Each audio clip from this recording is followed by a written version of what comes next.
ગીત મારે ગાવું છે.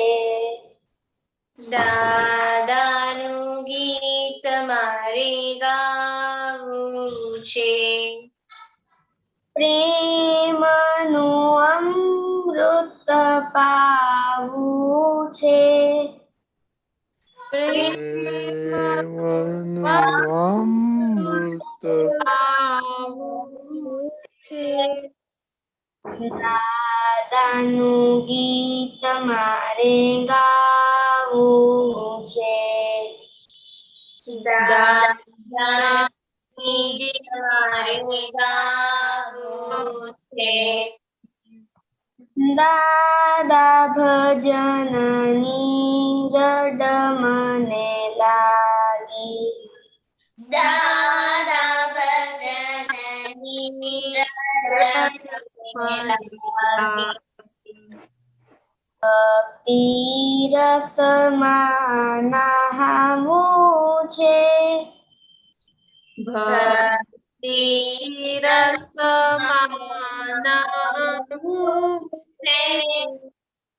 દાદાનું ગીત મારે ગાવું છે. દાદાનું ગીત મારે ગાવું છે. ભવસાગરમાં નૈયા મારી ડોલે. ભવસાગરમાં નૈયા મારી ડોલે. સામે કિનારે મારે જાવું છે. સામે કિનારે મારે જાવું છે. દાદાનું ગીત મારે ગાવું છે. દાદાનું ગીત મારે ગાવું છે. જીવન મારું બન્યું અકાળું. જીવન મારું બન્યું અકાળું. દાદા ચરણમાં રહેવું છે. દાદા ચરણમાં રહેવું છે. દાદાનું ગીત મારે ગાવું છે. દાદાનું ગીત મારે ગાવું છે. દાદા તમારી આજ્ઞામાં રહીને. દાદા તમારી આજ્ઞામાં રહીને. જ્ઞાનામૃત મારે પીવું છે. જ્ઞાનામૃત મારે પીવું છે. દાદાનું ગીત મારે ગાવું છે. દાદાનું ગીત મારે ગાવું છે. દાદા વિતરાગીની દીક્ષા પામી. દાદા વિતરાગીની દીક્ષા પામી.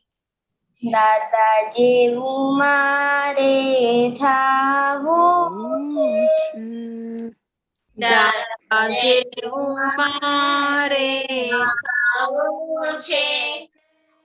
દાદાનું ગીત મારે ગાવું છે.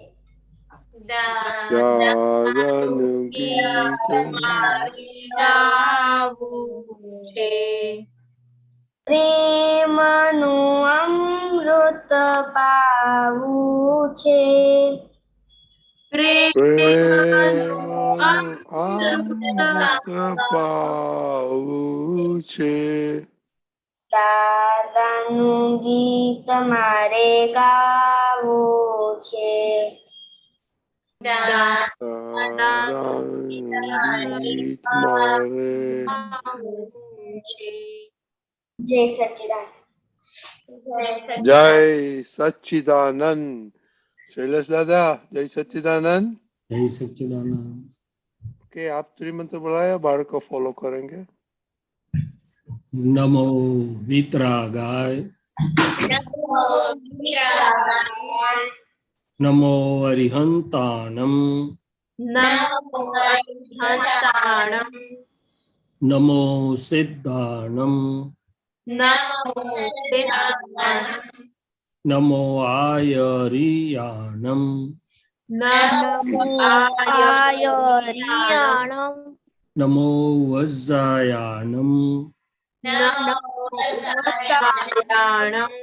नमो लोये सव्वासाहनम, नमो लोये सव्वासाहनम, ऐसो पंचनमुक्कारो, ऐसो पंचनमुक्कारो, सव्वपावपणासनो, सव्वपावपणासनो,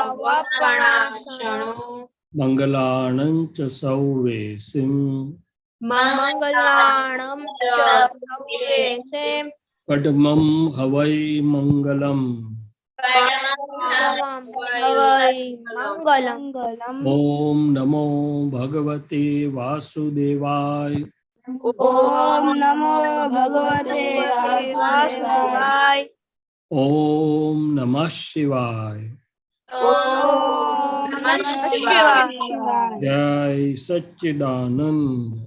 जय सच्चिदानंद।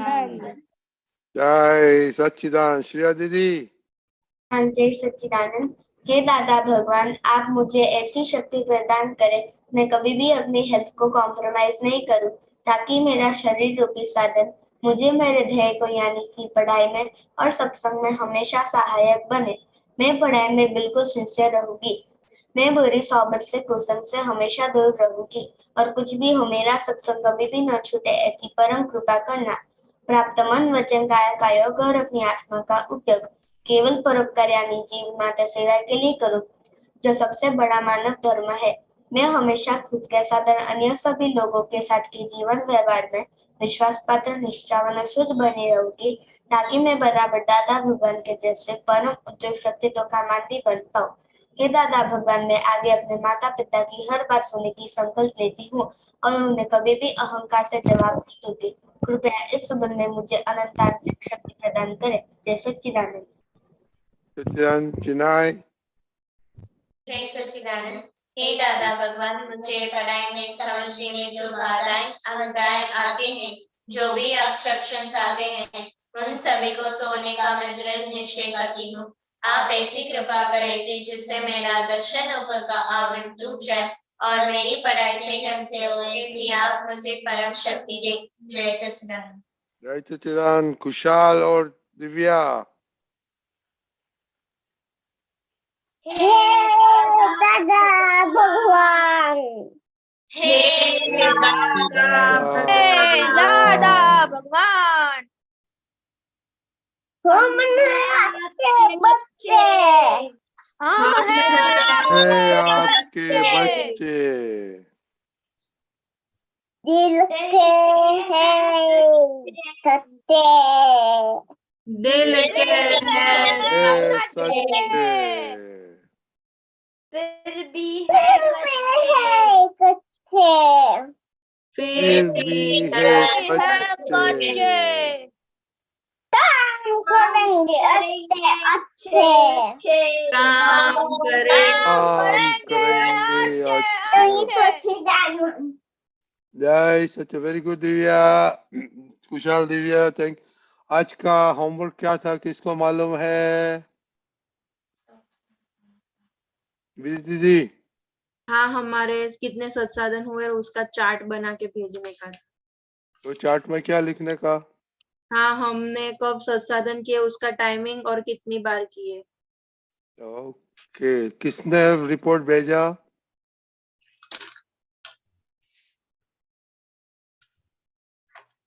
किसने टाइम लिखा? Only one. हिताक्षी, आपका टाइम मैंने देखा नहीं है, देखना पड़ेगा हमको। सब टाइम दिखा है? हाँ। ओके, हमको देखा, हमने देखा नहीं आपका। मैंने भेजा 8:47 को, 12 मिनट हो गए। हाँ, तो मैं 12 बजे में कैसे देख सकता हूँ? हाँ, वो मैं थोड़ा सा जल्दी था ना, इसीलिए। ओके बच्चे लोग, ये दिखाई देता है, ये श्रेया का रिपोर्ट है। हाँ। कुशाल दिखाई देता है? हाँ। ये टाइमिंग देखा सब? हाँ। ये सब टाइम लिखने का। और ऐसा बच्चे लोग, एकाएक आज आज सबका 25 हो गया, क्यों? अब तक तो कुछ नहीं था 25। तो देखो, एवरीडे कुछ कंप्लीट नहीं हो सकता है, इसलिए टाइमिंग लिखना है। ओके, सबको मालूम पड़ गया? हाँ। हाँ। ओके,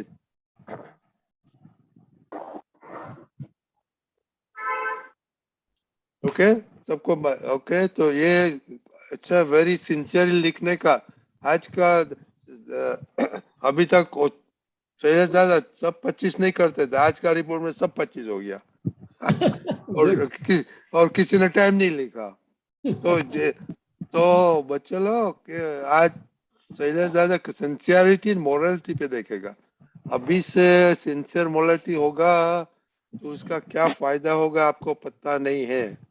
अभी इम सिंसियर नहीं होगा, इमोरल होगा, तो आपको मालूम नहीं थे क्या होगा। ओके, सबको मालूम पड़ा? खुशी चिनाई एकाएक 25 कैसे कब हो गया? अब तो कभी तब नहीं हुआ। तो देखो, you have to be truthful. Okay, इसलिए चार्ट साथ में रखो आपकी बुक्स के साथ। जब आप करते हैं तो लिख देना, और नॉट नेसेसरीली 25 कंप्लीट होगा। ओके, कुछ न कुछ हो सकता है, बट वो एक्सेप्शन से रखो। तो शैलेश दादा, जी। ट्रूथफुल, सिंसियरिटी, मोरालिटी से फायदा क्या होता है? देखो, हम तो बच्चे लोग टीचर बोलते हैं ये करो, कर डालते हैं, यू नो। और ये कुछ भी ऐसे विदाउट थिंकिंग, विदाउट ऐसे करते हैं, नहीं करते तो भी बोलते कर देते हैं। तो जरा बातें करो कि ये ट्रूथफुलनेस, सिंसियरिटी के उसमें कितना कितना कितना फायदा है, और दादा भगवान का कितना कितना बल है। जरूर। जय सच्चिदानंद सबको। तो दादा भगवान ने बताया था कि ह्यूमन फॉर्म, अपनी मनुष्य जीवन के दो यदि मुख्य आधार स्तंभ हैं तो वो है सिंसियरिटी और मोरालिटी। और बोले आज दो आधार स्तंभ में ही सड़ा, जिसे बोलते ना, डीके लग गया है। अभी सिंसियरिटी का अर्थ क्या है?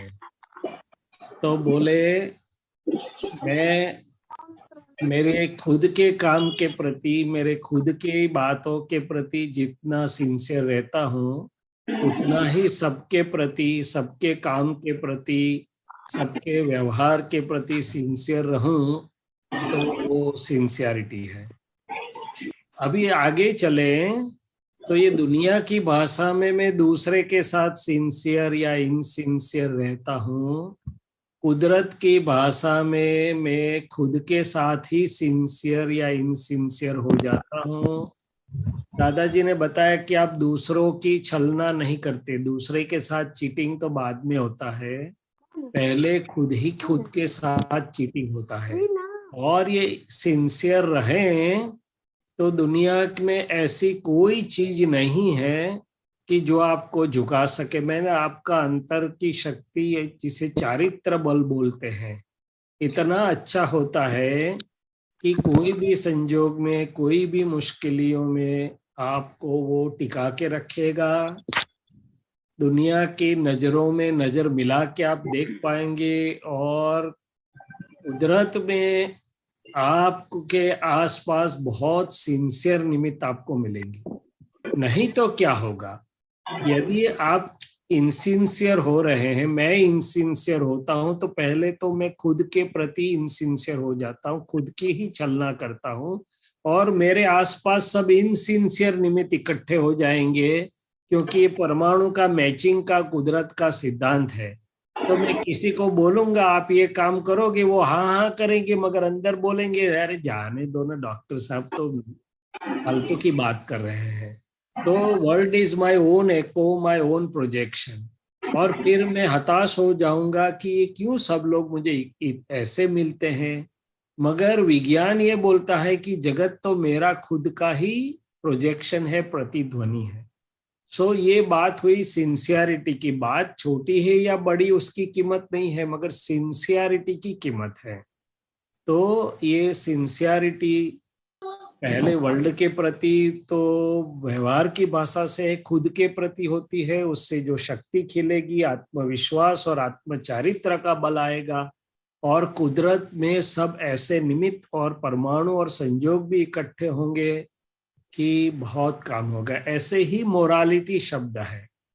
मोरालिटी का मतलब है खुद के हक का और सहजता से जो मिले उसको भुगतने की इजाजत या परवानगी या परमिशन है। जो खुद के हक का नहीं है, हम जानते हैं कि मेरे हक का नहीं है, किसी मित्र की पेन गिर गई, पेंसिल गिर गई, किसी के पैसे लक्ष्मी गिर गई, मुझे मिले तो सहजता से मिले, मगर मैं जानता हूं कि ये मेरे हक का नहीं है, किसी और के हक का है। तो खुद के हक का हो और सहजता से मिला, अभी मेरे हक का है, मगर यदि उसके लिए मुझे खींचातानी करनी पड़ती है, किसी के साथ अनबन में उतरना पड़ता है, तो भी मेरे लिए ठीक नहीं है।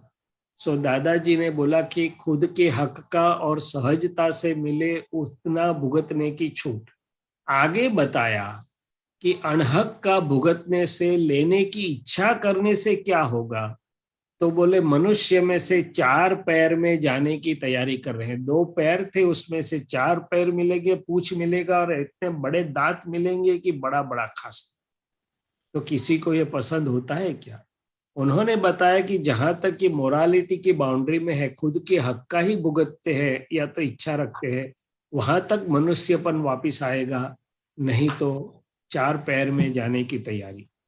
अभी यहाँ पहले क्या होता है, तो बोले इमोरालिटी से पहले तो मुझे अंदर भय रहता है कि कहीं ना कहीं मेरी बात खुली पड़ गई तो, कहीं ना कहीं मेरा ये चोरी पकड़ गया तो, किसी को मालूम पड़ गया तो निरंतर अंदर इमोरालिटी वाले को निरंतर अंदर भय रहता है, एक संघर्ष रहता है मन वाणी काया का अंदर का, और वो झूठ को या इमोरालिटी के छुपाने के उपायों में ही रहता है। उसी में उसका मन, बुद्धि, चित्त, अहंकार सब शक्ति लॉक हो जाती है उसमें, और शक्ति होने के बावजूद भी प्रगति नहीं कर सकता है वो आदमी या व्यक्ति। जब से वो नक्की करता है कि ये मुझे इमोरालिटी नहीं चाहिए, मोरालिटी से ही मुझे जीना है, तब से उसकी आंतरिक शक्ति खुली हो जाएगी, भय चला जाएगा, वो निर्भय हो जाएगा, सबकी आंखों में आंख मिला के बात कर सकेगा। उसका जैसे पहले बताया आत्मविश्वास और आत्मशक्ति इतनी खुली होगी, और कुदरत भी उसको सब सहकार देगी। तो दादाजी ने ये बताया कि honesty is the best policy, तो अभी गांधी जी के साथ चली गई हमारे देश में, मगर dishonesty is the best foolishness. अभी डिसऑनेस्टी को फुलिशनेस क्यों बताया? जैसे मैंने बताया पहले, सुखी होने के लिए हम डिसऑनेस्टी या इमोरालिटी करेंगे तो अंदर में ही भय उत्पन्न होगा, संघर्ष उत्पन्न होगा, सुख के बजाय दुख उत्पन्न होगा, टेंशन होगा, स्ट्रेस होगा, और यदि कोई बड़ी चीज होती है तो लोगों को हार्ट अटैक भी आ जाता है। तो ये इमोरालिटी के तो इसलिए, और ये लाई डिटेक्टर मशीन किसी ने यदि देखा है या सुना है तो वो भी समझ जाता है, उसमें प्राण नहीं है, मगर वो समझ जाता है कि ये व्यक्ति झूठ बोल रही है या गलत कह रही है कि ऐसे। तो बोले झूठ बोलने से, डिसऑनेस्टी से, इमोरालिटी से मेरी पल्स फास्ट चलती है, मेरा ब्लड प्रेशर भी थोड़ा हाई होता है, मेरे सांसोश्वास भी फास्ट चलते, मेरे फेशियल एक्सप्रेशंस पर भी उसका पता चलता है, कई सारे शरीर में चेंजेस आ जाते हैं। तो ये कोई भी तरीके से हम समझे तो ये सिंसियरिटी और मोरालिटी मनुष्य जीवन के व्यवहार के दो आधार स्तंभ हैं, और जिनके पास ये दो पूंजी है, उसके पास फिजिकल मनी नहीं होंगे तो अभी वो सब कुछ उसको प्राप्त होगा, सब कुछ मिलेगा, किसी का उसको भय नहीं लगेगा, निर्भयता से वो आगे बढ़ सकेगा। ऐसे तो कई चीज हैं, मगर रजनी भाई ये संक्षिप्त में मैंने बताया, और जो आपने ट्रूथफुलनेस की बात बताई वो इन दोनों के अंदर समाविष्ट है। और एक दूसरी चीज है कि पहली बार जब मैं कुछ झूठ बोलता हूँ, अनट्रूथफुल होता हूँ, तो मुझे अंदर की शक्ति रोकती है, टोकती है। मगर एक बार मैं उसको इग्नोर करके झूठ बोल दिया कि ऐसा तो चले, जरूरी है, ये है वो है, तो फिर उसके ऊपर आवरण पड़ जाता है और फिर आदत बन जाती है अनट्रूथफुल रहने की। और जैसे अपनी लकड़ी होती है, वो उदय से कैसी सड़ जाती है, वो उदय उसको सब काट अंदर से खोखला कर देती है, ऐसे व्यक्ति इनसिंसियरिटी, इमोरालिटी और लैक ऑफ ट्रूथफुलनेस से अंदर से खोखली हो जाती है, और कहीं न कहीं उसके जीवन में बड़ा ब्रेकडाउन भी आ सकता है। जय सच्चिदानंद। जय सच्चिदानंद। अभी एक एक चीज आपने बताओ, शैलेश दादा ने क्या क्या बोला है। खुशी, अहमदाबाद। हाँ, जय सच्चिदानंद। हमारे दो आधार स्तंभ है, पहला सिंसियरिटी और दूसरा मोरालिटी। सिंसियरिटी का मीनिंग क्या होता है, किसको मालूम है?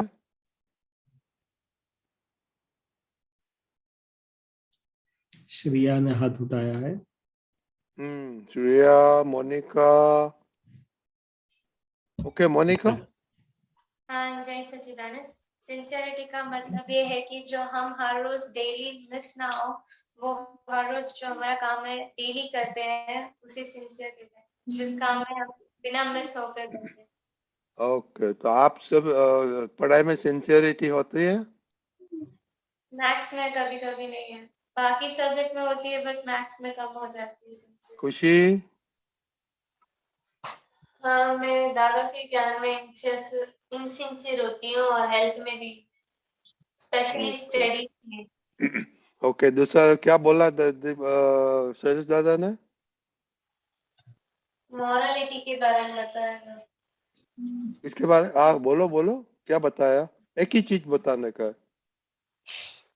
हाँ, हम इमोरल होंगे तो हमें अंदर से एक भय होगा, हम बात करेंगे तो हमें उसके प्रति भय होगा, हम पकड़े जाएंगे, ऐसा हो जाएगा, ऐसा हो जाएगा। इमोरलिटी का क्या एग्जाम्पल कोई दे सकता है? आप दे सकते हैं खुशी?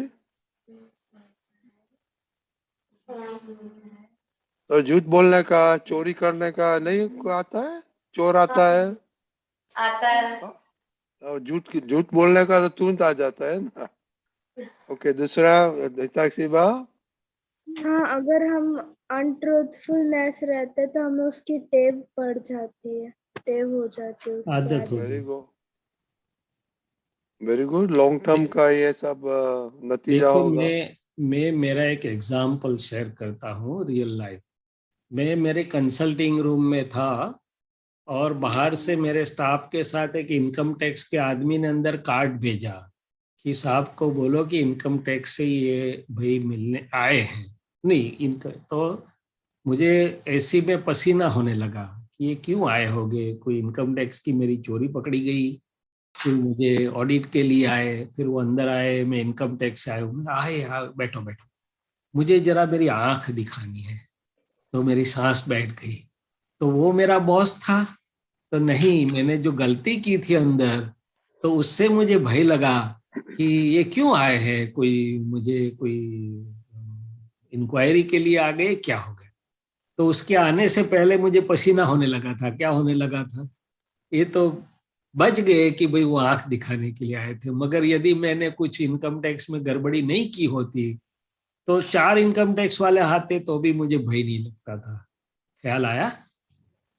फिर मैं जब छोटा था तब उस जमाने में हमें 10 पैसे मिलते थे पॉकेट एक्सपेंस के लिए पर डे। महीने के 3 रुपये मिलते थे। कितने?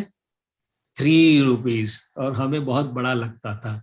तो कोई कोई बार बस बहुत भरी होती थी हमारे स्टेशन से, जहां मेरी स्कूल थी 7 किलोमीटर दूर थी, तो बस में जाने का होता था। कभी पास खत्म हो गया तो टिकट लेनी होती थी। तो बहुत भीड़ होती थी, तो कोई कोई बार अंदर चोर आता था कि कोई बात नहीं, कंडक्टर हमारे पास नहीं आ सका, आज टिकट नहीं लेंगे, 5 पैसे की बचत हो जाएगी। क्या हो जाएगी? मगर जब तक वो उतर के घर नहीं उतर के कंडक्टर की नजरों से बाहर नहीं होते, वहां तक भय लगता रहता था कि अभी कंडक्टर आएगा पूछेगा टिकट कहाँ है, अभी कंडक्टर आएगा पूछेगा। 5 पैसे बचाने के लिए पूरी जर्नी भय में रहती थी कि कब कंडक्टर आएगा और पूछेगा कि टिकट कहाँ है आपका। तो ये ख्याल आया आपको? तो ये है कि जो कुछ भी हम, और दादाजी ने एक बढ़िया डेफिनेशन दिया है कि जो कुछ भी हमें हमारे अंदर छिपाना पड़ता है वो सब अधर्म है। क्या है? इमोरालिटी है। जो कुछ भी हमें छिपा रखना पड़ता है, छुपाना पड़ता है, वो सब आप समझ गए ना? हाँ। तो समझ ऐसे गए तो साहब? तो देखो बच्चे लोग, इधर ये तो सत्संग होता है, तो हम किसी को पनिशमेंट कुछ नहीं देता है, ओके? तो फियर नहीं होना मांगता है ट्रूथफुल होने के लिए। they are truthful. By and large, they are truthful, but we Yes, appreciate. yes. Okay. But ये जीवन में काम में आएगा, क्योंकि नहीं तो क्या है, हमारे अंदर सब कोई बैठे हुए हैं। ये सर नहीं उचके, इसके लिए हमें उजाले वाले समझन का जरूरत होता है। वो सत्संग से मिलता है। दादा भगवान को याद करने से वो शक्ति आती है कि हम ऐसी कमजोरियों के पक्ष में न चले जाएं, कमजोरियों के साथ न बैठ जाएं, या कमजोरी हमारे पर हावी ना हो जाए। सभी व्यक्ति में कमजोरी होगी, मगर बलवान वो है जो कमजोरी के पक्ष में नहीं बैठता।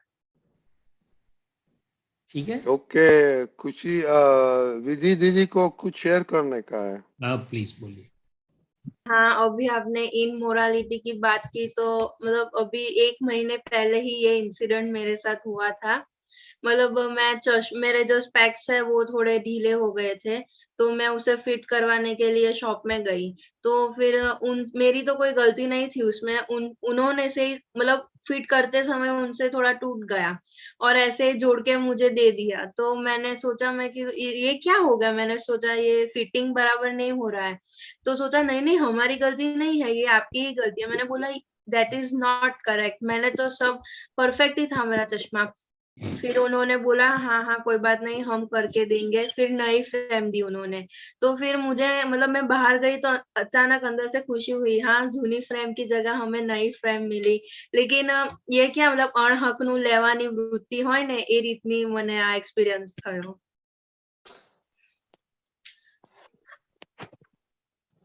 दादा कुछ बोलने का है इसमें?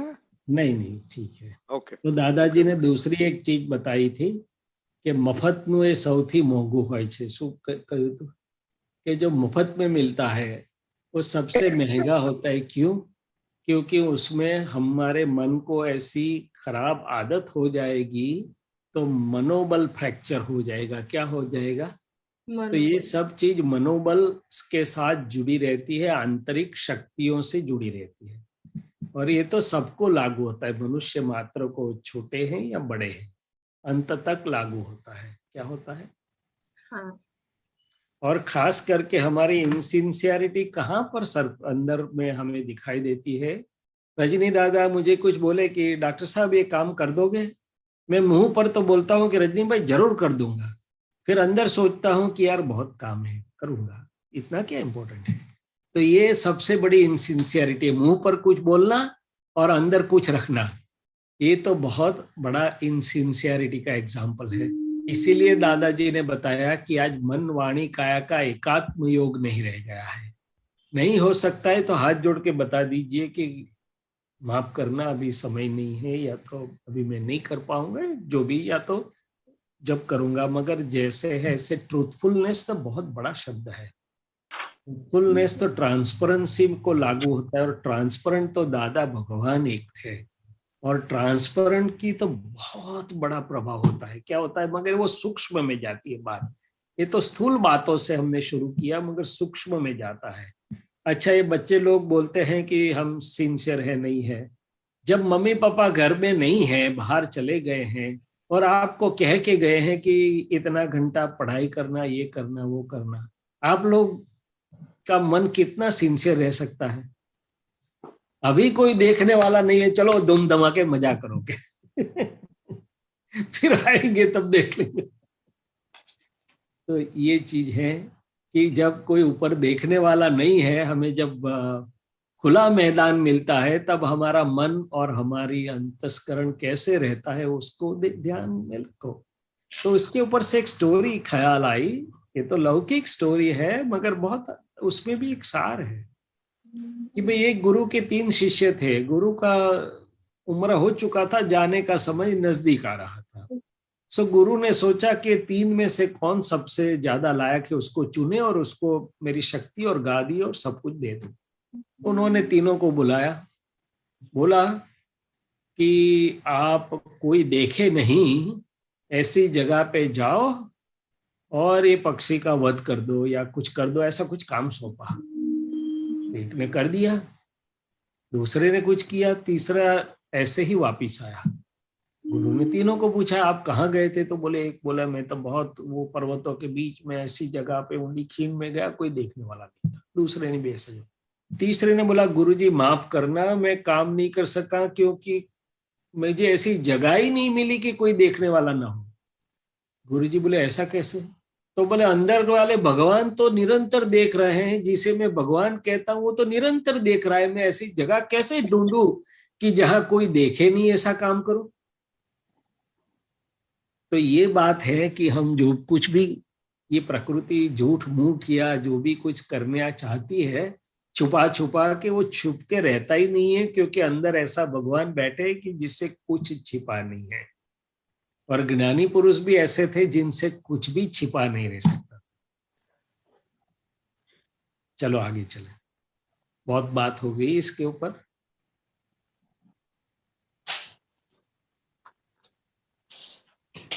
बहुत साल साथ में है, राइट? तो आपको मालूम नहीं क्या कि हमको सब कुछ पता है आपके घर पे क्या चल आप करते हैं? दरअसल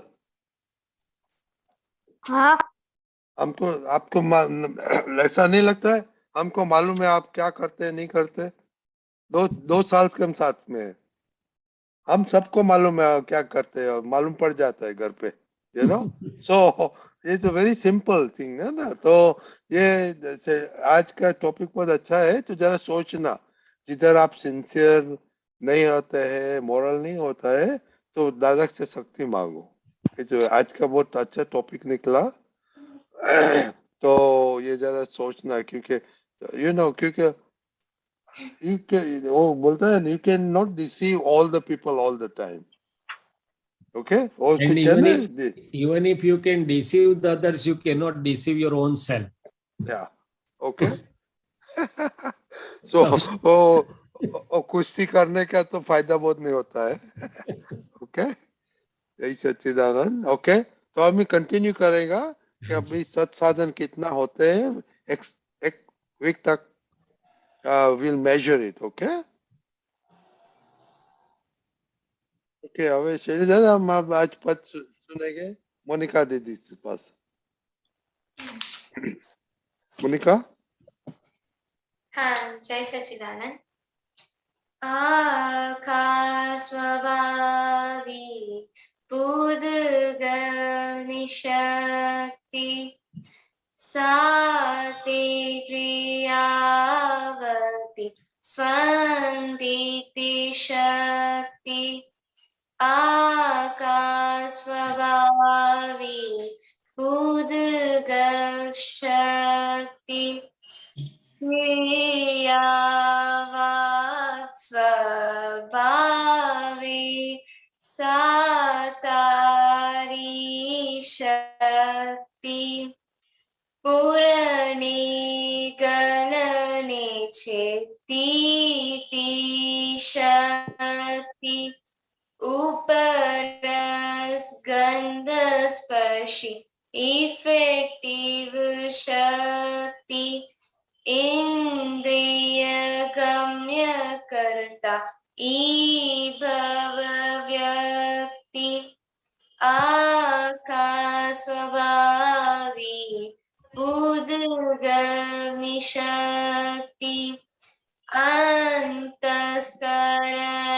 ने मशीनरी शक्ति, शांति दमाने हवा पी शक्ति, खुराक पानी ने परिणामे शक्ति, चल में निकले परस्परी शक्ति, आकाश स्वभावी, उद्गल शक्ति।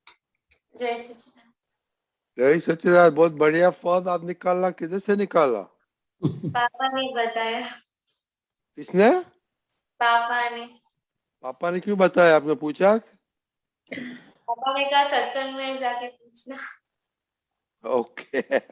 आपको मालूम है क्या है अक्खा स्वभाव पुद्गल? मालूम है इसका मीनिंग क्या होता है? नहीं। ओके, शेष दादा बातें करो। जी, तो मोनिका जी, ये जो शक्ति की बात है, तो ये प्रकृति के विभाग में, मैंने रिलेटिव में, हर एक चीज की अपनी अपनी शक्ति है, उद्गल की शक्ति है, और अपना स्वभाव मैंने रियल, मैंने शुद्धात्मा स्वभाव, तो उसकी अपनी शक्ति है। शुद्धात्मा की क्या शक्ति है? बोले ज्ञान शक्ति, दर्शन शक्ति, अनंत ज्ञान, अनंत दर्शन, अनंत सुख, और टंकोत्कीर्णवतु, निर्लेप रहने वाली, असंग रहने वाली, वो सब शुद्ध आत्मा की शक्तियां हैं, स्वभाव की शक्ति बोलते हैं। और ये मोनिका जी के यहाँ मन की शक्ति अलग है, उसकी वाणी की शक्ति अलग है, उसके अंतस्करण की शक्ति है, प्रकृति की शक्ति है, वो सब रिलेटिव की पौद्गलिक शक्तियां हैं, तो वो भी अलग है। ये इस तरीके से कविराज ने ये पद में भिन्न भिन्न चीजों में कैसी तरह से शक्ति उत्पन्न है, कैसे तरह से वो काम करते हैं, वो व्यवस्थित भी एक शक्ति है जो सब चीजों को, पांच तत्वों, रिलेटिव की सभी चीजों को मिला के कार्य करवाती है चेतन की हाजिरी में, और तो वो व्यवस्थित की शक्ति है। तो ऐसे हर तरीके की शक्ति है। साइंटिस्टों ने एक पुद्गल को तोड़ के शक्ति निकाली, तो वितरागों ने तो हजारों साल पहले देख के दिव्य ज्ञान के प्रकाश से बोला था कि पुद्गल में कितनी शक्ति है। तो ज्ञान की शक्ति से बताया था। किससे बताया था? ज्ञान की शक्ति। ऐसे हर चीज की अपनी अपनी शक्ति होती है। क्या होती है? अपनी विज्ञान है, ये सब वैज्ञानिक चीज है, वैज्ञानिक सत्य है। क्या है? बढ़िया, ठीक है। हाँ। ओके, जय सच्चिदानंद।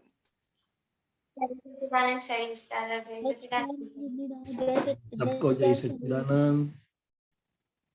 तो अभी थोड़ा शैलेश आनंद जी, हाँ जी, ये सब महात्मा यंग महात्मा है, उसके साथ बात करो थोड़ा। ये शक्ति का, पुद्गल का किसको क्वेश्चन है?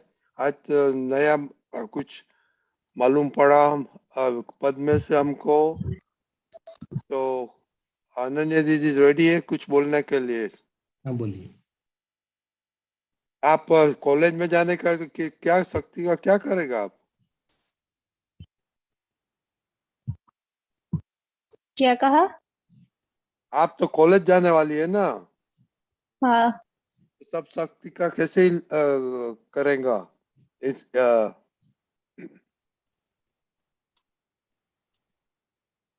शक्ति का कैसे उपयोग करेगी, ऐसा पूछ रहे हैं।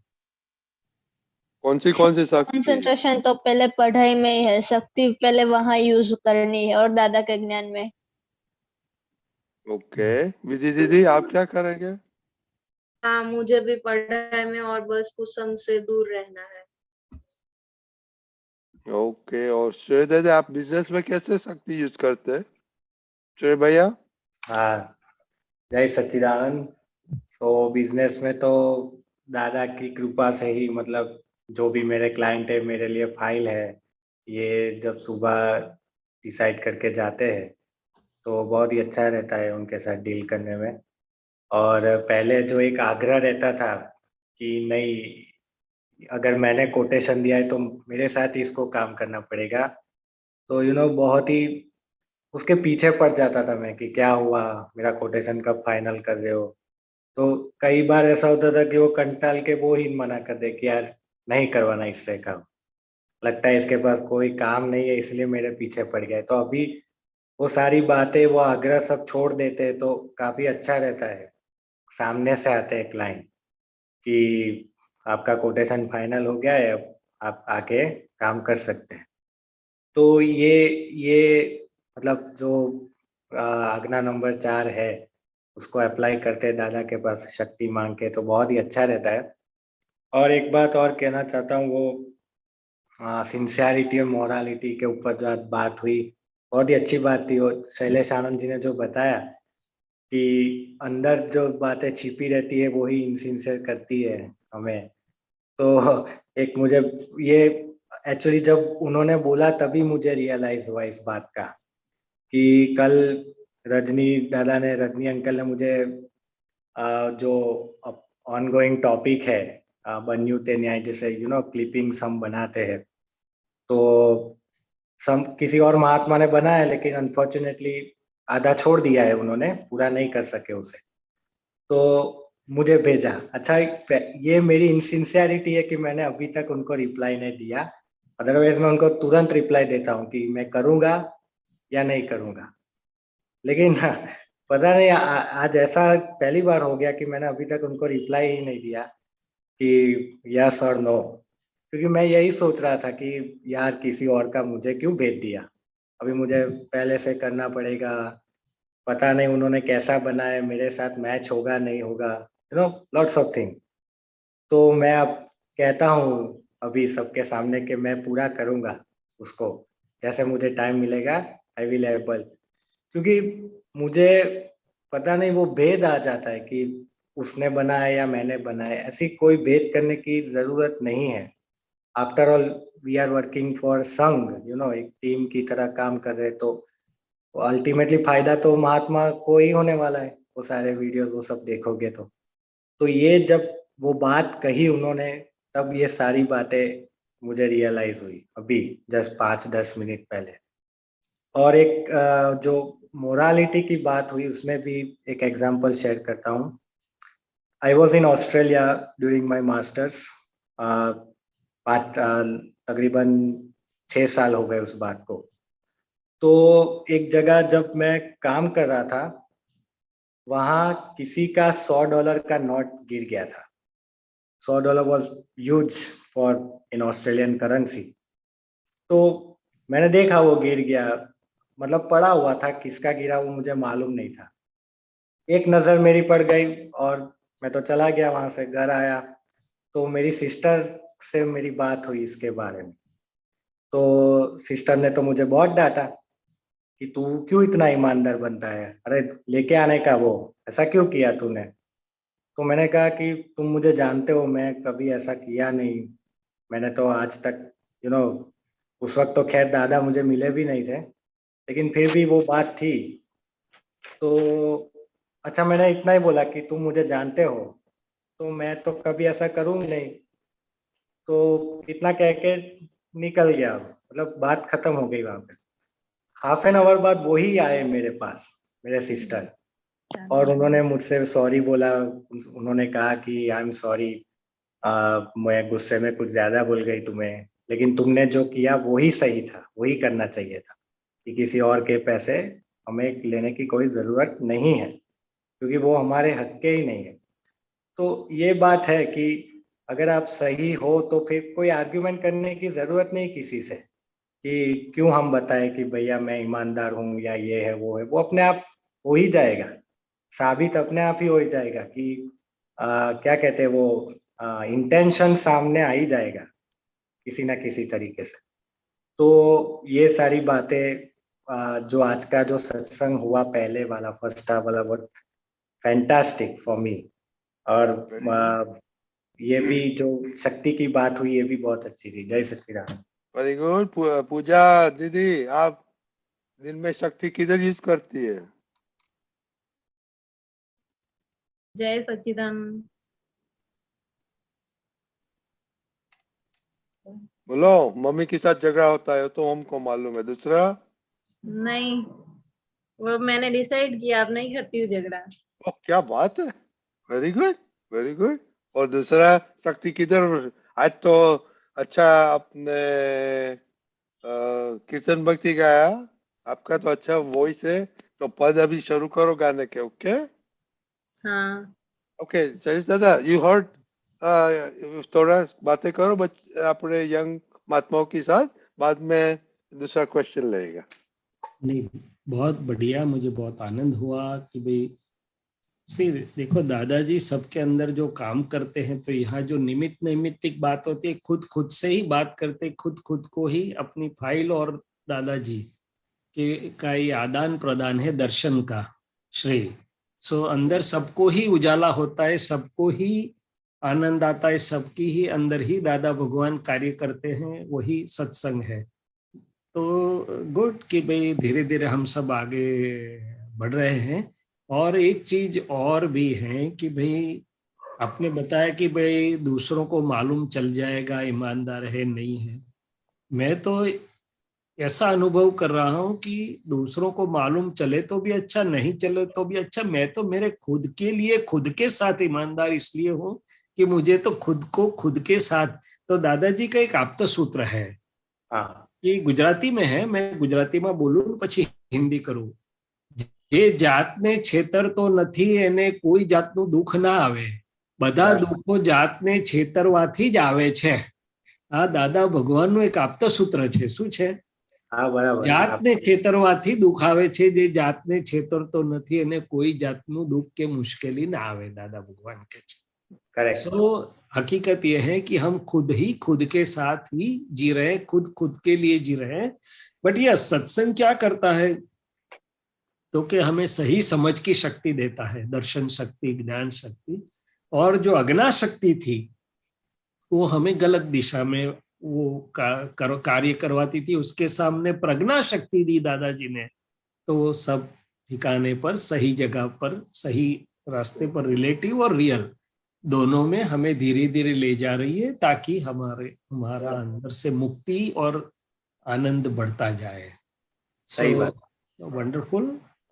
और हम सब धीरे धीरे रास्ते पर ही हैं दादाजी के। और दूसरा ये है कि कुदरत में तो सब कुछ हाजिर है, यूनिवर्स में। अंदर से जितना हमारा खुला होता जाएगा इस सब चीजों से, तो कुदरत तो सब कुछ देने के लिए तैयार है, दादाजी बोले। करेक्ट। तो ज्ञानी पुरुष उसका जीवंत उदाहरण है कि उनका अंदर से इतना प्योर हो गया, तो बोले कुदरत ने सब सत्ता के सूत्र हमको दिए। सही है। तो ये तो बहुत अद्भुत विज्ञान का ये जो रास्ता है, एक एक पद स्टेप ऊपर कितनी सारी सिद्धियां खुली हो सके, ऐसा रास्ता है ये। बिल्कुल, का जो रास्ता है, हम सबको अनुभव होता है, हम सबको। और मैं तो बार बार कहता हूं कि रजनी दादा, ये यंग लोग है ना, बहुत बहुत पुण्यशाली है। मैं भी वंदन करता हूँ, क्योंकि ये एज में उनके पास इतना अच्छा ये योग मिला है। तो राजचंद्र, श्रीमद राजचंद्र ने ये बोला था कि युवा वय का जो ये होता है योग, वो परम पद को दिलाने वाला होता है, क्योंकि उनके पास सभी समय, शक्ति, पूरा जीवन अभी बाकी है ये सत्संग के उजाले में जीने के लिए। और हम तो अभी इस रेलवे स्टेशन यार्ड के नजदीक पहुंच रहे हैं, मगर यदि हमारा भी पूरा जीवन ऐसा गया, ऐसा कोई सवाल नहीं है। मगर जिनको यंग एज में ये मिल रहा है, उनको मेरा नमन है। वेरी गुड दादा। ओके, जय सच्चिदानंद। वेरी गुड श्वेत भाई, विधि बहन, पूजा बहन, जय सच्चिदानंद। जय सच्चिदानंद।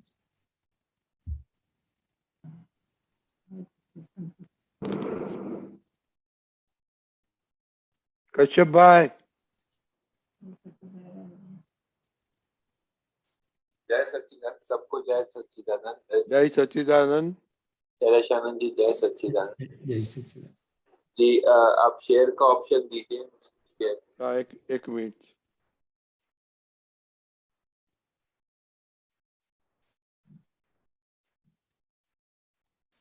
ओके।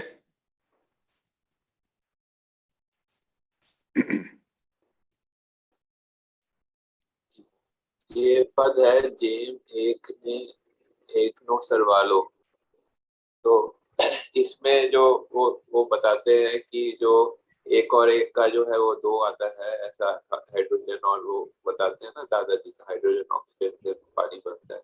तो इसमें ये सेकंड पैराग्राफ में ये जो लाइन है, शास्त्रों मा दर्शन नए विक्षेप निक्षेप व्यू पॉइंट छे भाष्योना, ये थोड़ा समझना था, ये क्या बता रहे नए विक्षेप निक्षेप और भाष्योना, क्या बता?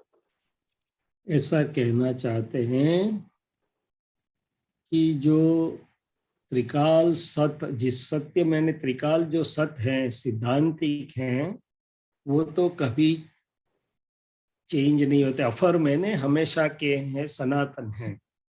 अभी शास्त्रों से हम ये समझने की कोशिश करते हैं, दर्शन की मैंने समझने की कोशिश करते हैं, उसमें नए निक्षेप मैंने डिफरेंट अपेक्षा से डिफरेंट कोने मैंने एंगल से व्यू पॉइंटों से समझाया जाता है, क्योंकि कोई भी एब्सोल्यूट ट्रूथ शब्द में नहीं आ सकता है। शब्द में आया उसी का मतलब है उसको अलग अलग एंगल से अलग अलग कोने से नई और निक्षेप से समझना होता है, जिसको सादी भाषा में व्यू पॉइंट भी बोलते हैं। भाष्य का मतलब है ये जो सूत्र है शास्त्रों के या जो श्लोक से जो वर्णन है वो सब भाष्य कहलाते हैं। तो निक्षेप क्या होता है? निक्षेप क्या होता है? वो नई और निक्षेप हमारी सादी भाषा में different aspects of one truth, इतना ही समझना है हमें, क्योंकि ये सब वो क्या बोलते हैं तात्विक शब्द है। हाँ, शास्त्रीय शब्द है। नई निक्षेप का मतलब है डिफरेंट पर्सपेक्टिव्स, इंग्लिश में बोले तो, हमारी भाषा में बोले तो अलग अलग अपेक्षा से। तो बोले कोई भी चीज को 7 अपेक्षा से समझाई जाती है, 7 एंगलों से समझाया जाता है। जैसे कि हाथी को आगे से बोलो तो सूंड समझाया जाएगा, साइड से बोलो तो कान समझाया जाएगा, पीछे से बोलो तो पूंछ समझाए, पूरा ऑल अराउंड व्यू पॉइंट से जब वर्णन होगा तो हाथी समझा जाएगा। ये शास्त्र का उदाहरण है। उसी तरह से नई निक्षेप में 7 प्रकार होते हैं, उसके अलग अलग ढंग के भंग से वो एक। तो इतना ही समझना है कि भाई ये सादी भाषा में भिन्न भिन्न तरीके से समझाया गया है। बरोबर है। फिर ये दृष्टांतो श्रीमद् भागवत मां गीता जी मां सिद्धांतो कथा अनुयोगो अंतिम सार निर्णय कर तू आत्मा छो। ये बताना चाह रहे हैं कि ये कथा अनुयोग मतलब जो कथा के में ये लिखा है कि ये अंतिम सार तो आत्मा है, निर्णय कर क्या बताना चाह रहे हैं? हाँ, ये यही कहना चाहते हैं कि श्रीमद् भागवत जी में अलग अलग दृष्टांत से समझाया गया है। गीता जी में सिद्धांतों मैंने कर्मयोग, भक्ति योग, ज्ञान योग, ये सब सिद्धांतों से समझाने की कोशिश की। कथानुयोग ये आगम वगैरह में छोटी छोटी कथाओं से सार देने की कोशिश की है, या तो अंतिम सत्य समझाने की कोशिश की है। पर सबके अंत में क्या है, सब कहाँ ले जाना चाहते हैं, तो कि एक ही निर्णय के मैं निर्णय निश्चय से केवल शुद्धात्मा ही हूँ। उसके पहले मेरा निर्णय निश्चय क्या है, मैं शैलेश हूँ, मैं डॉक्टर हूँ, मैं सीनियर हूँ, मैं ऑप्थेल्मोलॉजिस्ट हूँ, मैं उसका पिताजी हूँ, इसका मित्र हूँ, ये हूँ। तो ये सब पहले मेरा निर्णय निश्चय रिलेटिव में ही था। अभी ये सब का सार एक ही है कि मैं निर्णय निश्चय से केवल आत्मा, केवल शुद्धात्मा हूँ। वहां से रास्ता एक कॉमन हो जाता है और मूल रास्ता वहां से चालू होता है, और कुछ नहीं। जो बोलते हैं विश्व रिलेटिव धर्म में है और रियल माँ 6 स्वभाव रस जी, ये क्या बताना चाह रहे? रियल माँ 6 स्वभाव रस, स्वभाव रस मैंने शुद्धात्मा स्वभाव का जो आनंद आता है, जो उसका अनुभव होता है, उसको स्वभाव रस बोलते हैं। जैसे रिलेटिव में रस है, हमारे रिलेटिव सुख में हम अलग अलग रस का स्वाद लेते, उसी प्रकार स्वभाव का क्या रस है, तो बोले परम शांत सुधारस, वितराग सुधारस जिसे बोलते हैं, जहाँ परम शांति है, परमानंद है, निर्द्वंद्व आनंद का अनुभव है, वो स्वभाव रस, शुद्धात्मा का अनुभव। ये बोलते बदी बुद्धि बिल्कुल टेम्पररी परमानेंट से सरल समझ, ये थोड़ा समझाएं कैसे। या ये मैं शैलेश हूं तो बुद्धि का उपयोग करके जो भी प्रकार की मिल्कत, वो फिजिकल मिल्कत हो, दूसरी मिल्कत हो, जो भी रिलेटिव मन वाणी का नाम और नाम की माया से जुड़ा हुआ जो कुछ भी खड़ा किया एम्पायर जिसको बोलते हैं, वो टेम्पररी मैंने आने जाने वाला बिगिनिंग और एंड वाला है, क्योंकि बॉडी खुद ही टेम्पररी है, बिगिनिंग और एंड वाला है। तो फिर यहाँ का एम्पायर तो ननामी के साथ, नाम के साथ यहाँ ही रह जाता। जो बुद्धि से कमाया हुआ चीज उसको बुद्धि मिलकर, हाँ, सब कुछ रिलेटिव, एवरीथिंग रिलेटिव, वो बुद्धि से ही कमाते हैं ना, किससे कमाते हैं, बुद्धि का उपयोग होता है ना। नाम कमाए तो भी बुद्धि के उपयोग से, पोस्ट कमाई तो भी, प्रेस्टीज कमाई तो भी बुद्धि, सब अहंकार के मीडियम में से जो प्रकाश का इस्तेमाल होता है, मैं शैलेश हूँ, उसमें से जो जा रहा है वो सब रिलेटिव है, तो टेम्पररी है, मैंने आने जाने वाला है, बिगिनिंग और एंड वाला है। और परमानेंट में मैं शुद्धात्मा हूँ, वो तो सीधी एक समझ है, उसमें कोई कॉम्प्लिकेशन है नहीं, कोई कंफ्लिक्ट नहीं है, कोई दूसरी क्या बोलते हैं आटी घुटी नहीं है, सरलता है कि भाई मैं मन वचन काया नाम और नाम की माया, भाव कर्म द्रव्य कर्म और नो कर्म से बिल्कुल भिन्न ऐसा शुद्धात्मा ही हूँ, निश्चय निर्णय से मैं शुद्धात्मा। ये सरल समझ की बात करें। ये सरल समझ। रिलेटिव में तो कितनी डिफिकल्टी है सब चीजों में समझने की, पाने की, क्या है क्या नहीं है। अरे एक दाढ़ी करने की ब्लेड को समझने में भी तकलीफ होती है कि कौन सी ब्लेड से कितनी दाढ़ी होती है, कौन सी अच्छी नहीं होती है, कैसे दाढ़ी करने का। दादाजी ने बताया कि दाढ़ी करना भी नहीं आता है मुझे। तो रिलेटिव में तो ये होता है, रियल में जो सूझ होती है वो भी क्या परमानेंट होती है? जो सूझ अलग चीज है, सूझ परमानेंट नहीं होती है, प्रज्ञा परमानेंट के पक्ष में होती है। सूझ हेल्प करती है उसको, मगर सूझ भी बदलती है, पुण्य के और पाप के उदय अनुसार सूझ भी चेंज होती है, उसके ऊपर भी आवरण आ सकता है, निरावरण होती है, इसलिए सूझ भी परमानेंट नहीं है। शुद्धात्मा के सिवा कुछ भी परमानेंट नहीं है, हो सकता नहीं है। फिर बोलते युगपद आकारी स्व ज्योति प्रकाश क्या है ना ठटाए, ये बताए युगपद क्या मतलब कहना चाह रही है? युगपद का मतलब है जो देह में वो ज्योति है वो उसका आकार लेती है। युगपद मैंने जिसमें है ऐसा होता है, मगर ज्योति खुद स्वयं है और वो प्रकाश को कहीं पर भी दाग नहीं लगता है। जैसे हमारी गाड़ी जो शरीर में है उसका आकार ले लेती है, ऐसा बोलना चाहिए। हाँ, उसके आकारित होती है। और सिद्ध गति में जो अंतिम शरीर होता है उसके 1/3 2/3 के आकार से वह रहती है। अच्छा, प्रकाश क्या है ना ठटाए, ठटाए मीन्स उसको कहीं पर भी दाग नहीं लगता है, कहीं पर वो बिगड़ता नहीं है, कहीं पर वो लिप्त नहीं होता है। जैसे हमारी गाड़ी की हेडलाइट में कितनी चीजें दिखाई रही है, अभी बारिश की ऋतु आती है तो कादव दिखता है, कीचड़ दिखता है, ये दिखता है, वो दिखता है, मगर लाइट को कुछ नहीं होता है।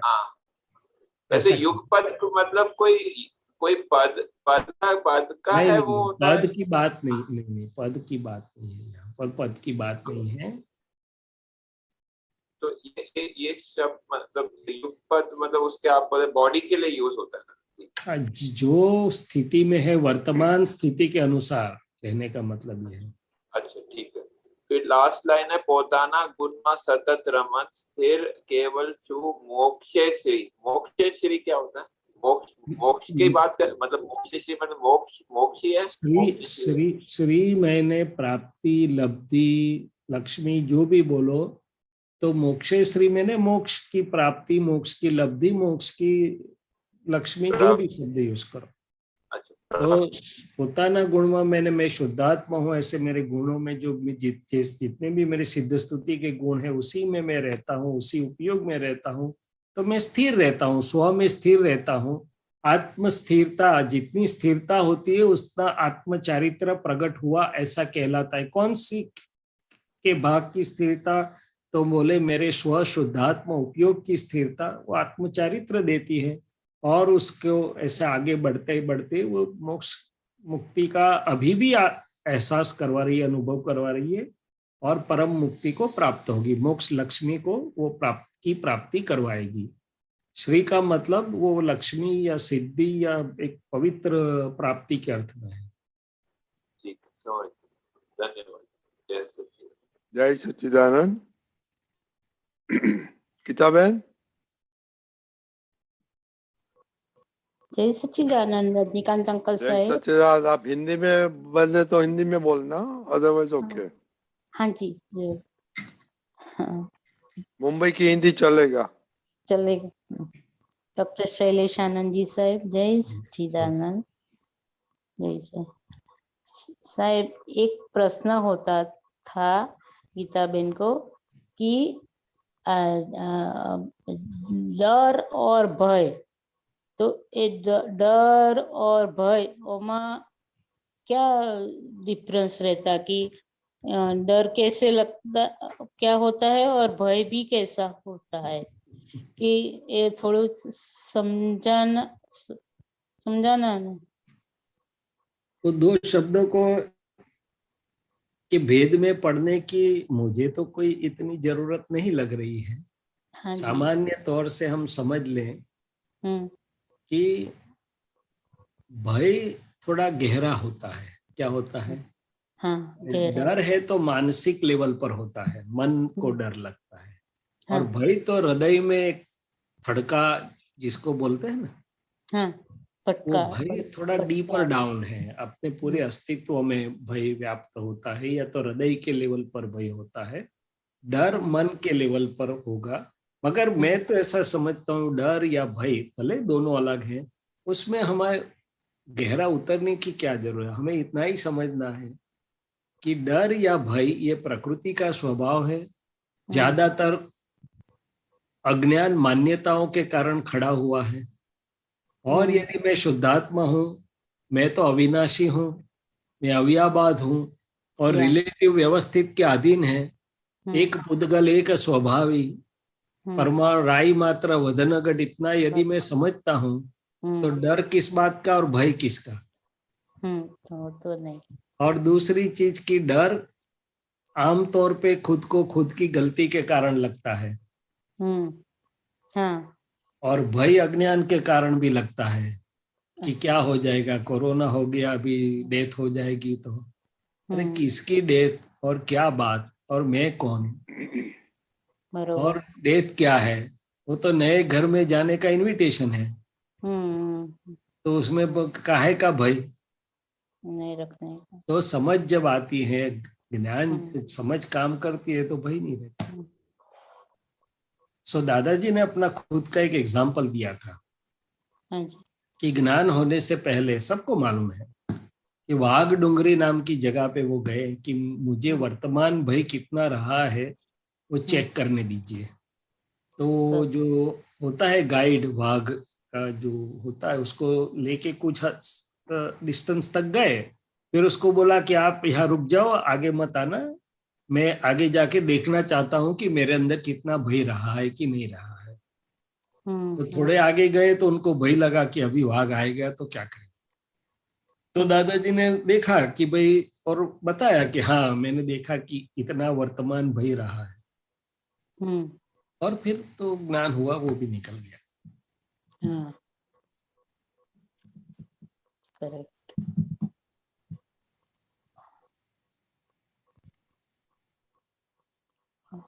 चलिए आगे चले। आगे है कुछ? जी सर, एक दूसरा क्वेश्चन कि अपने को जो संयोग आता है वो संयोग तो विनाशी है, आके चला जाता है, तो भी जैसा संयोग आता है तो अपने बोलता है ये संयोग सारा आया और ये संयोग खराब आया, એવું આપણે એવું એને ऐसा बोलता है ना, विशेषण दे देता है कि अच्छा आया, बुरा आया, एम। तो ये विशेषण देने से भी वो आके तो चला जाना वाला है संयोग, तो क्यों ऐसा हम लोग बोलता है, ये थोड़ा समझाओ। ये बोलने वाली जो मशीनरी है हमारी, हाँ जी, शैलेश भाई की या गीता बहन की, हाँ जी। मशीनरी का काम है। वो मशीनरी कई जन्मों से यही काम करती आई है।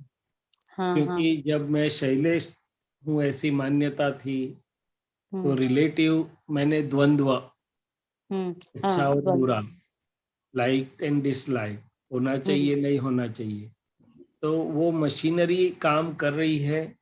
उसमें मेरी शुद्धात्मा दृष्टि तो बाद में आती है, पूरी काम करती या नहीं भी करती है, क्योंकि ये आवरण पड़े हैं। और यही जो निकाली आवरण है, हाँ जी, जो द्वंद्व दिखाते रहते हैं, हाँ जी, वहीं पर मुझे वितराग होना है। पहले संभावी होना है, फिर वितराग होना है। संभाव का मतलब है ये द्वंद्व की विशेषता या विशेषण चले जाएंगे, उसका महत्व नहीं, मैं संभावी हूँ। और बाद में वितराग का मतलब है अच्छा बुरा द्वंद्व ही निकल गया, निकल गए। हाँ, वो वितराग को कोई द्वंद्व होते ही नहीं, अनुकूल प्रतिकूल कुछ नहीं होता है उनको। वो तो शुद्धात्मा प्रकाश और संजोग दो ही है उनके लिए। तो यही पुरुषार्थ है कि आज भी दृष्टि मिलने के बाद भी इतना अंदर पड़ा हुआ है और कार्यकारी है, वो तो तुरंत ही कार्य करता है। पुद्गल इफेक्टिव है, मनवाणी का इफेक्टिव है, प्रकृति इफेक्टिव है, तो तुरंत ही काम करता है। और हम भी पूरी जागृति न होने के कारण उसी में से देखते हैं, उसका असर भी पड़ता है हमारे पर। जैसे ही संजोग का अच्छे बोले तो आनंद में आ जाएगा, खुश होगा, संजोग को तो बोझ बन जाएगा। अरे दूसरी बात कहाँ, अपने यहाँ भिन्न भिन्न व्यक्ति आते हैं। ये तो कोरोना में कोई नहीं आता था, अभी लोग आने लगे वापिस। तो किसी को देख के हमारा दर्द गुम हो जाता है, हम सातवें आसमान में खुश हो जाते हैं। और किसी का फोन आता है कि मैं आऊंगा, सुबह में फोन आया, दोपहर के बाद में आऊंगा, वहां से ही हमारा हेडेक चालू हो जाता है। या तो हमें कमर दुखने लगती है, हमें ये दुखने, क्यों? क्योंकि उसको हमारा मन न आए तो ऐसा ये ऐसा वैसा, वो तो मानसिक बोझ शरीर पर भी काम करता है। तो ये जो अज्ञान ग्रंथियां अभी भी अंदर काम कर रही है। दादाजी ने तो ब्लंडर तोड़ दिया, मिस्टेक्स तो दादाजी बोले अभी आपको तोड़नी है। मिस्टेक्स हैं। ये द्वंद्व इटसेल्फ मिस्टेक है, बड़ी मिस्टेक है। और वो हर संजोग में काम करती है, क्योंकि वो अंदर में कई अवतारों से बनी हुई है। अभी उसको उजाले में देखते देखते सभी द्वंद्व में से मुक्त होना है। डिवालिटी वाले ओपिनियन में से मुक्त होना है, द्वंद्व वाली बिलीफों से मुक्त होना है, या तो उसमें वितराग होना है। पहले संभावी और बाद में वितराग। और जो वो हो गया तो बहुत बड़ा पुरुषार्थ, पूर्णता की नजदीक में पहुंच जाएगा। हाँ जी। तो जहां तक बुद्धि है, बुद्धि का उपयोग है, वहां तक द्वंद्व। द्वंद्व जब अबूध हो गए तो द्वंद्वातीत, या तो द्वंद्वातीत हो गए तो अबूध। बरोबर, करेक्ट। अबूध हो गए तो द्वंद्वातीत, बरोबर। तो ये सब संयोग ने सारा अच्छा बुरा कहने वाली वो बुद्धि रहती है ना, अंदर से बुद्धि याद देती है ना कि अच्छा संयोग आया, बुरा या पहले के हम मैंने पहले हमारी जो कुछ मान्यताएं थी, हमने जो भरी, आज निकल रही है। आज निकल रही, वही मान्यता निकलती है। करेक्ट। तो आज वो फाइल एक हो गई, क्या हो गई? फाइल। मगर मैं उसको देखूं तो ना। बरोबर से। नहीं तो उसके भले वो फाइल एक है, मगर मैं भी उसके साथ थोड़ा समय तो एकाकार जैसा एकाकार उसकी हो असर में जाता है। आता हूँ, क्या होता है, मुझे हाँ। थोड़ा ख्याल रहता है कि फाइल एक मुझे उसको अच्छा बुरा लगा, मैं तो ऐसा बोलता कि मुझे अच्छा लगा, मुझे बुरा लगा। हम्म। हम तो अपने पर लेते हैं। हाँ, हम अपने यहाँ पर। कब ऐसे बोले कि मन को अच्छा लगता है, मन को बुरा लगता है, फाइल एक को अच्छा लगता है, फाइल एक को बुरा, फलक को बड़ा। ऐसी जागृति तो होती नहीं हमारी। नहीं, नहीं होती है, नहीं होती है। हाँ, तो वो छोटापन का प्रयोग किसे बोलते हैं? हम्म। ये जो अंदर कुछ भी हो रहा है अंतस्करण में, वहां छोटापन के प्रयोग की आवश्यकता है। हाँ, बरोबर, करेक्ट बात बोलिया साहेब, बरोबर। आपने जो प्रश्न किया उसी समय वहां भिन्न छोटापन आना है कि भाई गीता बेन को ये संजोग अच्छे बुरे लगते हैं, गीता बेन क्या ओपिनियन खड़ा होता है, गीता बेन की बिलीफ खड़ी होती है, मैं तो मुक्त ऐसा शुद्धात्मा हूँ, जानने वाला हूं मैं तो, मुझे हाँ, क्या अच्छा क्या बुरा, प्रकाश को क्या अच्छा बुरा। बरोबर। और ये सूक्ष्म छोटापन। बात है, जितना महात्मा हो, और या तो मुझे भी पूरा कोई कार्य हमेशा काम नहीं करती है, मगर समझ में है, तो जितना महात्माओं को समझ में पहुंचेगा उनके पुरुषार्थ को बल मिल जाएगा, क्या हो जाएगा। बरोबर, करेक्ट साहेब। जितना छोटापना की जागृति रखेगा इतना अपने लिए अच्छा है। छोटापना अंदर अंतस्करण के अंदर लिए का छोटापना।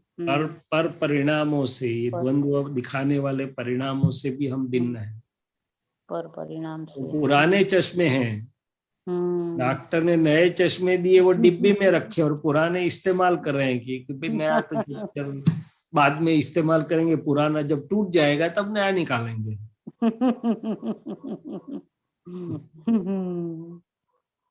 बहुत सरस एग्जाम्पल दिया। पुराने चश्मे, नया चश्मे, सरस सरस, बहुत बराबर सरस। गीता बेन। हाँ जी सर, सरस। शैलेशानंद जी साहब, जय जय सच्चिदानंद। सच्चिदानंद। दीपकानंद जी, आर यू देयर? दिखाई नहीं देते। नहीं आए तो है दीपकानंद जी। Oh, he's coming. Right, okay, Deepak. No, I'm there, but You're not. Jai Sachidanand, Sherechandi Khatz. Can you hear me? Sachidanand, Yes, yes, very બોલો. well. Jai Sachidanand, આપણે હમણાં ખાસ છો કસાયના સંબંધી આપણે सॉरी छे कसाय के संबंध में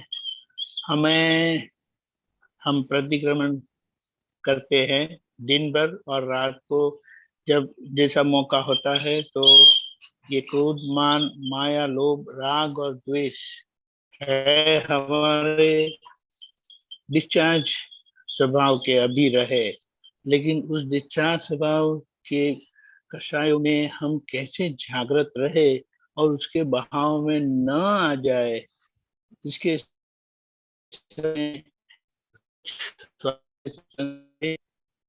हमें दृष्टि मिले और हम हमारी डिस्चार्ज परिणामों में जो इस तरह से कषाय होते रहते उसको समझ पाए, पहचान पाए और उसके ढंग के प्रतिक्रमण कर पाए। जय सच्चिदानंद। जय सच्चिदानंद। तो कुछ सालों पहले जब थोड़े महात्मा सुबह की सामायिक में हमको योग मिलता था, तो दादाजी की कृपा से एक एक रखा था हमने कि भाई हे दादा भगवान, मुझे फाइल एक के डिस्चार्ज मान को देखने की शक्ति, मान की ग्रंथि को देखने की शक्ति दीजिए। फिर एक बार रखा था कि भाई लोभ की ग्रंथि, मैंने डिस्चार्ज लोभ की ग्रंथि को देखने की शक्ति दीजिए। ऐसे एक एक करके रखते जाते थे, क्योंकि एक में ही बहुत काफी कुछ होता है। अभी मान की बात करें तो अलग अलग प्रसंगों में दिखाई दिया कि अलग अलग प्रसंगों में फाइल एक को मान की अपेक्षा कहाँ कैसे कितनी होती है, या तो मान भंग होता है तो उसको क्या असर पड़ती है। बिल्कुल सादा एग्जाम्पल कि कहीं पर भी हम जाते हैं, किसी से मिलते हैं, तो मान अंदर से बोलता है कि ठीक ढंग से बुलाएंगे, ठीक ढंग से व्यवहार करेंगे तो अच्छा है। यदि ठीक हमारी अपेक्षानुसार का ठीक ढंग का व्यवहार नहीं आया तो मान भंग होता है, मैंने वहां जाने का दिल नहीं करता है वापस। और इसमें भी दादाजी ने जो एग्जाम्पल दिया था, ऐसा हो जाए कि मैरिज में एक सीट पर बिठाया, दूसरे आए तो खिंचते खिंचते हम वापिस। अरे हर एक व्यवहार में, मान लो हम 5 आप्तपुत्र हैं और कहीं गए हैं, तो महात्माओं का व्यवहार अंदर देखता है मान की भाई किसके साथ कैसा व्यवहार करता है। दीपकानंद जी के साथ ज्यादा मान से पूर्वक का व्यवहार किया और शैलेश के साथ नहीं किया तो शैलेश को कमी लगती है। सो कंपैरिजन भी ढूंढता है मान कि भाई कैसे बुलाते हैं, कैसे करते हैं, नहीं करते हैं। कई लोग तो मान मिलता है तो ही कार्य अंदर से करने, कुछ कार्य करने जाते, मान नहीं मिलता वहां हम काम करने जाते ही नहीं है। भले ना दादा का काम हो, भले ना सेवा का काम हो, सेवा की हमको पूरा अनुभव है। तो खास करके सत्संग तो में भी तो वो काम करता है, मगर बाकी के व्यवहार में मान की ग्रंथि, या तो इतना पुण्य तो है ही नहीं हमारे पास कि कोई अपमान करके जाए, क्योंकि अपमान किया तो बहुत बड़ी लॉटरी लगती है, मान का टेस्टिंग हो जाता है। अच्छा, सूक्ष्म में जाए हम, तब मुझे खुद को समझ में आया कि शैलेश का नाम और नाम की माया समर्पण करता हूं, ऐसे मैंने बोला तो सही, मगर आज भी शैलेश के नाम पर जो टपाल आती है कि आपने अच्छा किया तो आपने ठीक नहीं किया, या तो आपने ये नहीं ध्यान रखा, और आप तो इफेक्ट हो जाती है। वो बड़ा मान है। दादाजी ने बताया मान के आधार से ही बाकी के कषाय टिके हैं, भले डिस्चार्ज भी हो। और फिर बताया कि नाम कर्म सबसे बड़ा है। मैं शैलेश हूं, उसके नाम पर जो आ रहा है नाम और नाम की माया, तो वहां भी मुझे मान का कषाय, मैंने डिस्चार्ज मान का अनुभव होता है, हो रहा है। तो कहाँ वो राजी हो जाता है, कहाँ नाराज हो जाता है, कहाँ वो फेवर अनुकूलता से काम करता है, कहाँ नहीं करता है, वो सब मान शैलेश हूँ, मान जो है वो धीरे धीरे धीरे धीरे समझ में आता है। तो शुरुआत इस तरीके से हुई थी कि अलग अलग प्रसंगों में वो कैसे काम करता है वो दिखाई दिया। फिर धीरे धीरे अंदर गए तो ये दिखाई दिया कि भाई असरे और मान के आधार से कहाँ पर जी रहा है। आज भी दादाजी ने बताया कि हम अकेले शुद्धात्मा से जीते हैं, आप लोग शुद्धात्मा नहीं और कुछ खुराक से जीते हो।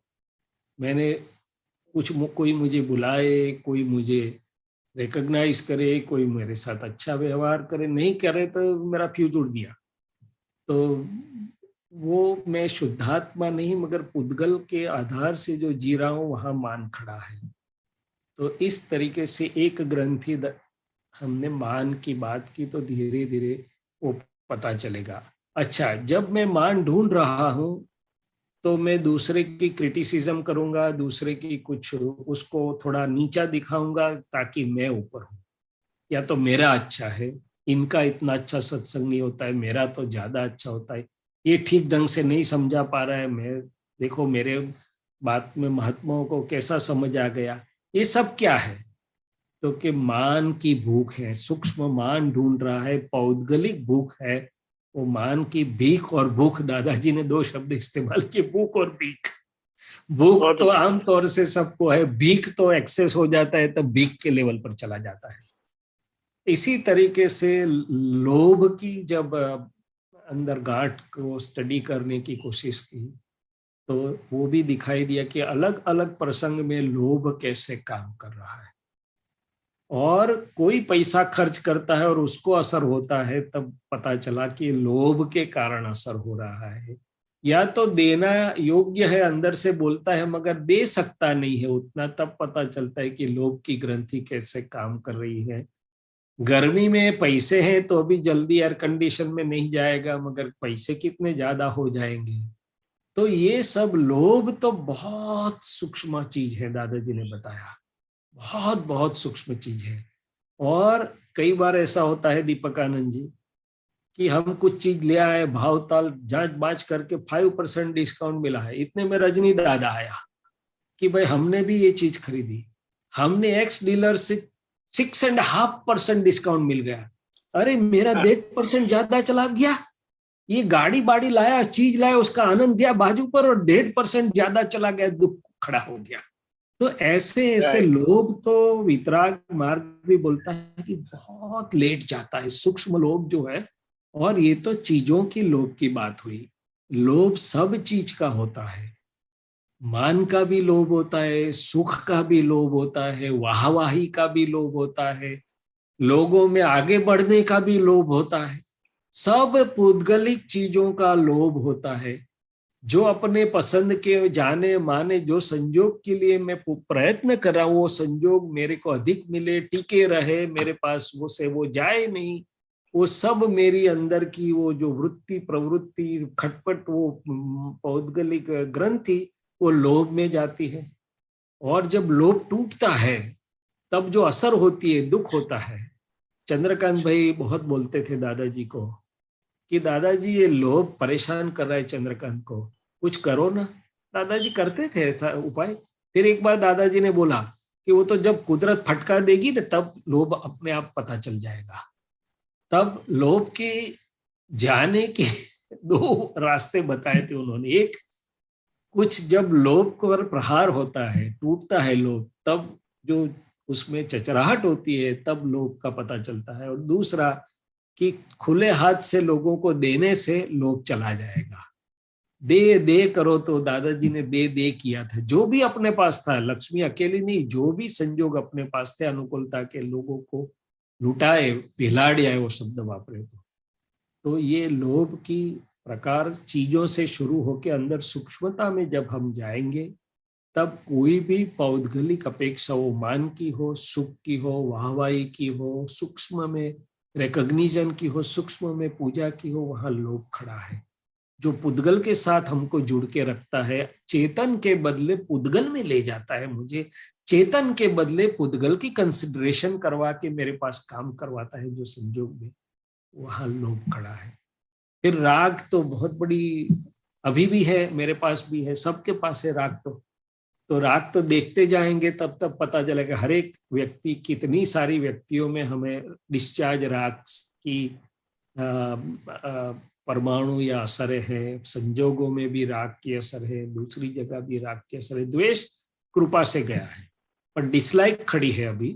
द्वेष तो नहीं है बट डिसलाइक खड़ी है, कुछ छोटा मोटा अभाव खड़ा है, वो देखने में आता है। मगर राग काफी देखने में आता है। लोभ तो थोड़ा उपयोग देके पुरुषार्थ करेंगे, और मान भी जब सूक्ष्मता में जाके दादा की कृपा से प्रार्थना करते करते देखेंगे तब जाके मान का पता चलेगा। और यहाँ ही लघुतम पद सामने खड़ा है। जब तक ये मान नहीं जाएगा तब तक सही अर्थ में लघु हो भी नहीं पाएंगे। बोले मैं बोलूंगा सही कि मैं लघुतम हूं, मगर वो तो टेस्ट में आऊंगा तब पता चल जाएगा कि कितना लघु है, हो सका कि नहीं हो सका है। तो मेरी समझ में थोड़ा बहुत ये आ रहा है, जो जब भी किया तो थोड़ा इतना आया कि भाई ये किस प्रकार से ये काम करता है। और लोभ और इकोनॉमी का भी डिफरेंशिएशन दादाजी ने दिखाया है हमको कि इकोनॉमी क्या होता है और लोभ क्या होता है। और लोभ वाले की वृत्तियां, ग्रंथियों, उसी में वृत्ति घूमती रहती है, लोभ की चीजों में। सही है, बहुत अच्छा बताया। जिसे दादा भगवान ने खुद के लिए बताया था कि जब उनको उनके बारे में पूछा गया हीराबा को कि दादा कैसे थे, तो बताया गया वो तो हरी मिर्ची जैसे तीखा मिर्ची होती है ना, हाँ। उसके जैसे थे। लेकिन अभी पूरा बदल गए। फिर मान के लिए उन्होंने बड़ा अच्छा कहा था कि ज्ञान से पहले हम भी मानी थे, ज्ञान के बाद उनको सही पहचान हो जाने से। और उन्होंने ऐसा बताया था कि अगर गलती से किसी ने कह दिया अंबालाल भाई के कहने के बजे वो बता दिया, अंबालाल कह दिया, उन्हें सारी रात नींद नहीं आती थी। फिर उन्होंने ये भी ढूंढ निकालना कि हमारा मान और अपमान की जगह क्या है। बड़ी अच्छा बताया, बड़ा अच्छा बताया उन्होंने। माया यानी उन्होंने कहा कि हमारा अहंकार ममता बगैर का था। ये ममता बगैर का अहंकार होना एक परमात्मा का क्या बोले अंदर अंश है, यही उसका प्रमाण है। और वो बोले कि वो आखिर का जो आपने भय का बताया, तो बोले वो प्रकट हो गए। फिर लोभ के बारे में तो बोला सारा जीवन उन्होंने इतनी जागृति से जीवन जिया है कि कहीं पर भी लोभ और लक्ष्मी वो कहीं पर भी उसका उसके किसी भी प्रकार का अवकाश न मिले, इस तरह से रहे। और एक बात ऐसी समझ में आई कि जो दादा भगवान ने राग द्वेष की बात कही, डिस्चार्ज राग द्वेष की, कि अच्छा लगता है बुरा लगता है, उसमें से तो उन्होंने ज्ञान का मूल बता दिया कि कर्ता पद जो है वो भोक्ता पद की भ्रांति के कारण है। यानी भोक्ता पद यानी जो भुगतान आता है कर्म फल संजोग से, अच्छा लगता है या बुरा लगता है, उसमें किसे अच्छा लगता है किसे बुरा लगता है, उसे अच्छे से पहचान करके उन्होंने भुगतान को पहचाना, भुगतने वाले को पहचाना, और खुद ये तो ऐसा बताया कि हम भाव में है, संसारी वेश में असंयत पूजा का अतीत आश्चर्य प्रकट हुआ। तो हमारे लिए ये बहुत एक प्रमाणभूत उदाहरण बन।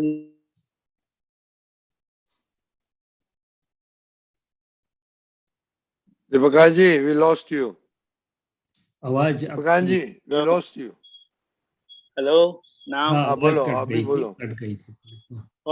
और आगे जो आपने बताया कि इस तरह से थोड़ा आत्मनिरीक्षण करने से, यानी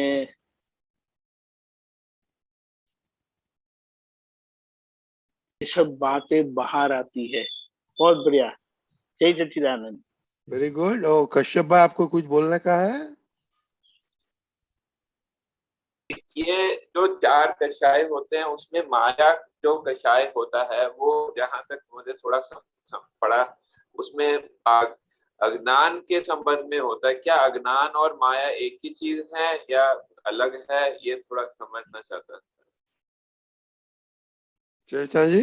हाँ जी, माया अज्ञान के कारण खड़ी हुई है, दोनों एक चीज नहीं है। पर माया का उद्भव स्थान या तो जन्म स्थान या तो कौन से आधार से है, तो बोला अज्ञान के आधार से है। जब अज्ञान निकल जाता है तो आधार निकल जाता है। अभी जो रहा वो डिस्चार्ज स्वरूप से रहा, चारित्र मोह स्वरूप से रहा है, और वो चारित्र मोह धीरे धीरे चला जाएगा। सो ये भी डिस्चार्ज कषाय जो है वो भी आधार, मूल आधार निकल गया है, मगर अभी डिस्चार्ज भाग में है वो भी इतने पावरफुल हैं, इतने वो बाकी का हमारा काम तब होगा जब उसको हम देख देख के उसमें से शुद्धिकरण तो मोह जो है वो जो माया और मोह भी अलग होते हैं ना, जो माया और मोह आपने बताया। हाँ, वो चारित्र, हाँ शब्द अलग है इसलिए उसमें फर्क है। माया सबको पूरे भाग को बोलते हैं, सम टोटल को, कि जो है वो नहीं मगर और स्वरूप में जो लिपटाती है दिखाती है, वो पूरे स्वरूप को माया बोलते हैं। इसलिए बोलते हैं ना कि माया के 7 पुत्र हैं, ये क्रोध मान माया लोभ ये सब उसके पुत्र बताए गए माया के, मगर वो अज्ञान के कारण खड़ा हुआ है। अज्ञान और ज्ञान अलग चीज है, वो प्रकाश है। माया अज्ञान का परिणाम है, ज्ञान के प्रभाव से माया धीरे धीरे चली जाती, मूल आधार निकल जाता है, चारित्र स्वरूप से वो धीरे धीरे चली जाती है। तो जब हम माया के जैसे क्रोध के मान के लोभ के एग्जाम्पल समझ में आते हैं, लेकिन माया का एग्जाम्पल हम पहचान नहीं पाते हैं कि उसको सामायिक में कैसे देखने का। ये तो माया को देखने की जरूरत है नहीं, माया को बोला ही नहीं है देखने का तुमको, ये 6 कषाय को ही देखने को बताया है। माया तो वो ज्ञान मिलने के बाद उसको ढूंढने का जरूर नहीं है, उसका जरूरत नहीं है। नहीं। और मान अपमान की जो बात कर रहे थे, तो काफी एग्जाम्पल्स तो हमारे डेली रूटीन में आते ही रहते हैं, मगर एक चीज खास अनुभव में आती है कि जो हम सीनियर्स हैं, हमारे से जो जूनियर्स, अब यंग जनरेशन, आज की जनरेशन बोलो, वो जनरेशन तो अलग प्रकार की है। वो जब अपना मान नहीं रखती है और जब सामने कुछ बोलती है, ये करती है, वो करती है, तब हमारे को जो चचराहट होती है कि भाई मान भंग जैसा लगता है, न कह सके न सह सके, ऐसी हालत होती है। या तो हमारे से जो कम समझ या शक्ति वाले, जिसे हम मानते हैं कि ये कम समझता है, और वो लोग हमें गिनते नहीं, और हमारे सामने जब कुछ बोलते हैं तब हमें पता चलता है कि मान कितना काम करता है कि या नहीं करता है। ठीक है, धन्यवाद।